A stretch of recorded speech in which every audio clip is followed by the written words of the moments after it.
Hello, everyone, and welcome to Autism Stories. I'm your host, Doug Bletcher, the founder of Autism Personal Coach. Autistic people are the true experts of the autistic experience, and Autism Stories is where we interview autistic people and others from the autism community to learn from their stories, experiences, and get their advice. If you'd like to be notified about each week's episode of Autism Stories, we suggest you subscribe on your favorite podcast listening platform. We would also appreciate it if you could give us a positive rating and review, as it will help others to learn about autism stories. I've supported lots of neurodivergent folks at medical appointments and have seen how stressful even doctors who have education on supporting neurodiverse people, how stressful those appointments can be.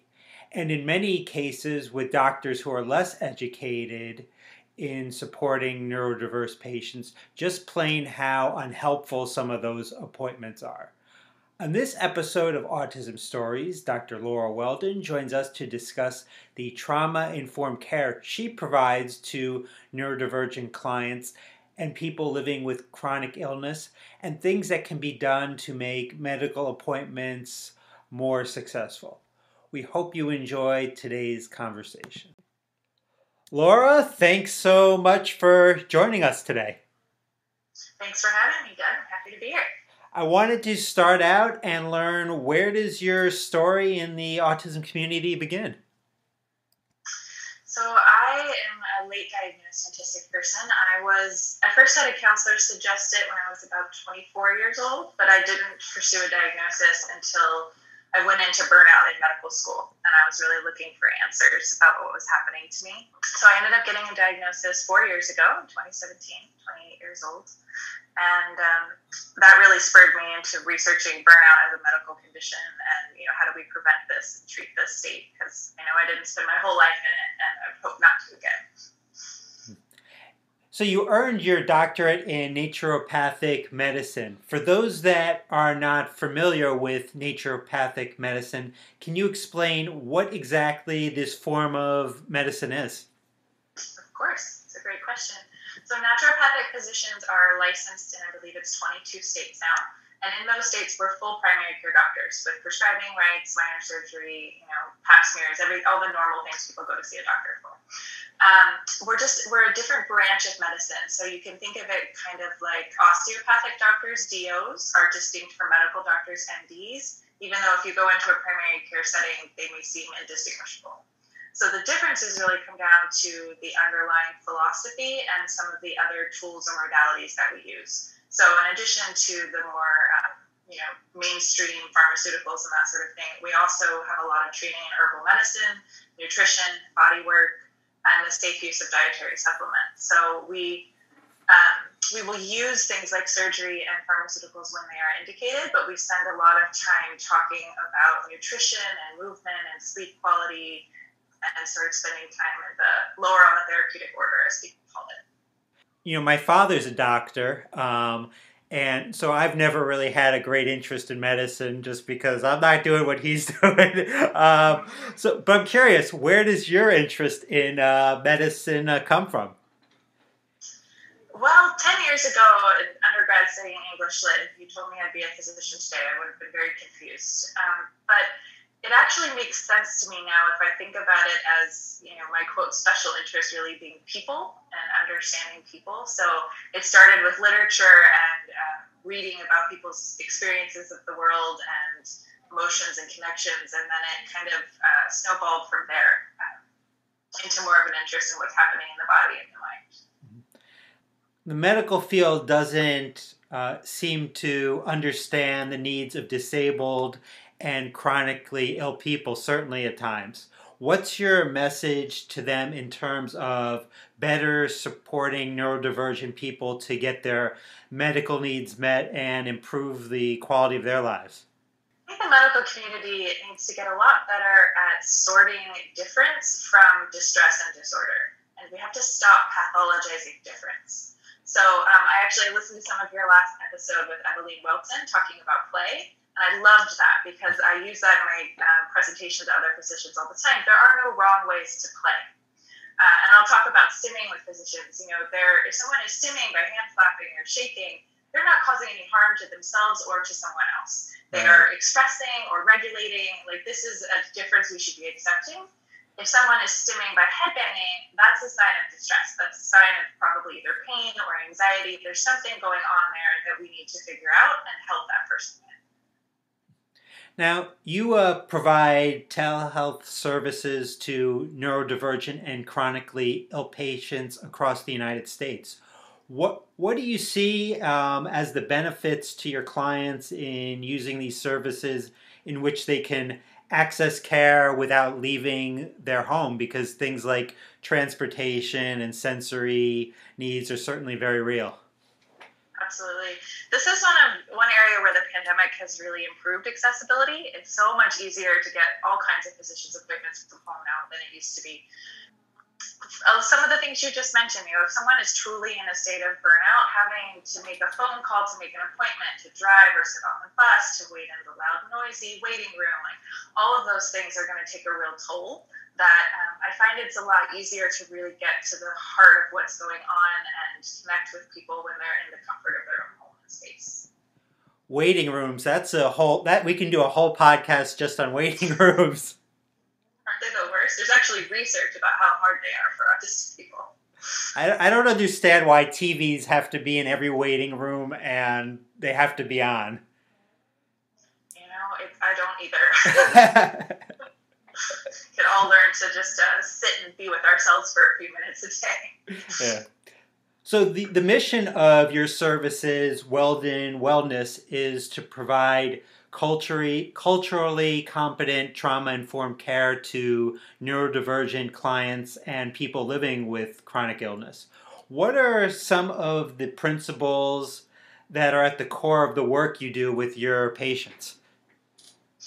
So when I chose the name Weldon Wellness, Weldon's my last name. The alliteration was fun, but the deeper meaning there is that I think there's a lot of problems in the wellness industry, and that includes naturopathic medicine, and how we're defining what it means to be well and sort of telling people that it has to look a certain way and there's only one way to get there. And I just don't think that that's real. So I start with people by asking, what would need to change for you to be able to honestly answer the question, how are you, with I'm well? And that answer is going to be different for everyone. Some people it's going to be physical, it might be mental health, or, it's an infinite list of possibilities there. And so I think it's essential to take in an individual's context, where they find meaning and joy, their cultural foods, their spirituality, and really making healthcare individualized. I think that's such an important question. How are you, and how often we lie with that answer. Sometimes it's easier. Yeah. Have there been any times when you've asked that question to your patients and surprised by the answers that they give to be able to say I'm well? There are more themes there than I perhaps would have guessed. I'm working with the people who are trying to understand their minds and their way of interacting with the world. So I get a lot of answers about self-acceptance that, I think that I'd be able to answer that if I just was okay with who I am. If our listeners are interested in your important services, how can they go about learning more about what you do or schedule an appointment? So they can find me on my website. It's under construction, so right now there's just a little bio, but you can schedule directly from there. There's no need to make a phone call. And I'm more active on Instagram. You can find me at neurodivergent.naturopath on Instagram. I do some writing and photography there. But essentially what I do is I help people understand their minds and nervous systems so that we can sort the parts of ourselves we want to embrace and accept from the things that we would like to shift to have some more ease and joy in our lives. So in preparing to talk with you, I read that you've done research on something that many of our listeners can relate to, and that's autistic burnout. Can you talk a little bit about that research? Absolutely. So Aspire, which is a research group journal Autism in Adulthood based in Portland. They published a landmark study just this last year that defined autistic burnout as a state that is distinct from other types of burnout and from depression. So that was incredibly important. And my research is taking that to the next step, which is that I actually think that this is a medical condition that autistic people are susceptible to, that we can prevent this, we can treat this, and that it's not strictly a mental health condition. Depression can co-occur and it increases risk for suicidal ideation, I think eightfold, which speaks to the importance of really the medical community having more awareness about this issue. But my research kind of comes down to the idea that autism is an inherently neutral difference in how the brain processes information and the nervous system responds to the environment, including social environment, and that those neutral differences can increase susceptibility to neuroinflammation in overstimulating high-stress environments over time. So are you looking at this point for more people to participate in the research? So right now, this is just a concept study. So I'm basically, weaving my way through PubMed and all the research that's already been done and reading it with this lens in order to kind of offer it back to the scientific community. Like, hi, there is enough here. We have to ask a different question so that hopefully we can actually have more studies going forward. Mm-hmm. And if someone is experiencing burnout, what would be some helpful things that person can do? Rest, listening to your body. I think it's important to seek help, particularly if you also are depressed or if you're having insomnia, because sleep is one of the absolute best things we can do for ourselves, both to prevent and to get out of this state. There are a lot of nervine herbs and supplements that can help, but again, that's pretty individualized. So I think the only other really across the board very safe thing that I find useful is craniosacral therapy. It's a very gentle therapy that helps regulate the nervous system and I think works similarly to sleep. Can you talk a little bit about that? Because some people might not understand what craniosacral therapy is.